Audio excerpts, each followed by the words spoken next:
айбдоркунандаи давлатӣ аз додгоҳи олии тоҷикистон барои Фарумуз Эргашев, ҳуқуқшиноси шинохтаи зодаи вилояти Мухтори Кӯҳистони Бадахшон ва яке аз раҳбарони комиссияи 44 30 соли ҳукми зиндонро талаб кардааст. мурофиаи парвандаи ин вакили собиқи маҷлиси вакилони халқи вилояти Мухтори Кӯҳистони Бадахшон ва довталаби номзадӣ ба интихоботи президентии соли 2020 дар нимаи дуюми моҳи октябр дар толори мурофиаҳои воқеъ дар дохили боздоштгоҳ ё сезои рақами 1 шаҳри Душанбе пушти дарҳои баста оғоз ёфта буд.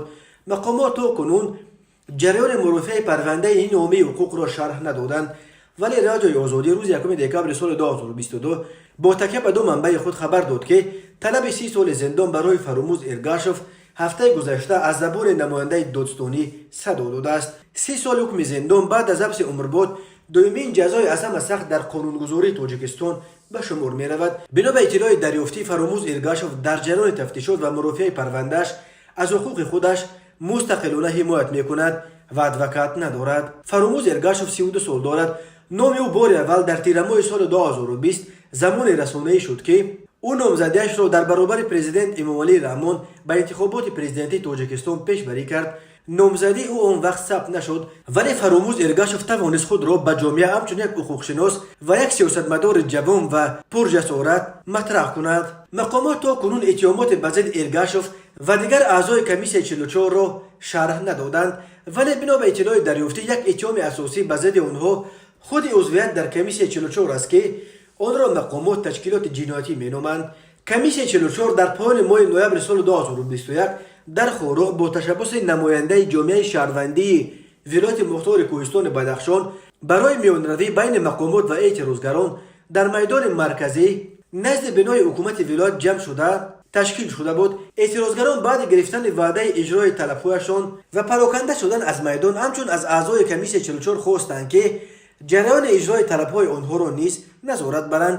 аммо дар нимаи аввали соли 2022 аъзои комиссияи 44 бо сабти чандин муроҷиатнома ва ташкили ҳатто як нишасти хабарӣ изҳор доштанд ки мақомот иҷрои талаби асосии эътирозгаронро ки таҳқиқи парвандаи куштори Гулбидин Зиёбеков ва ду тан аз тазоҳургарон буд як сӯ гузошта аз он чашм пӯшиданд ва баръакс рӯи таъқибу ба ҷавобгарӣ кашидани иштирокчиёни эътирозҳои Хорух тамаркуз карданд.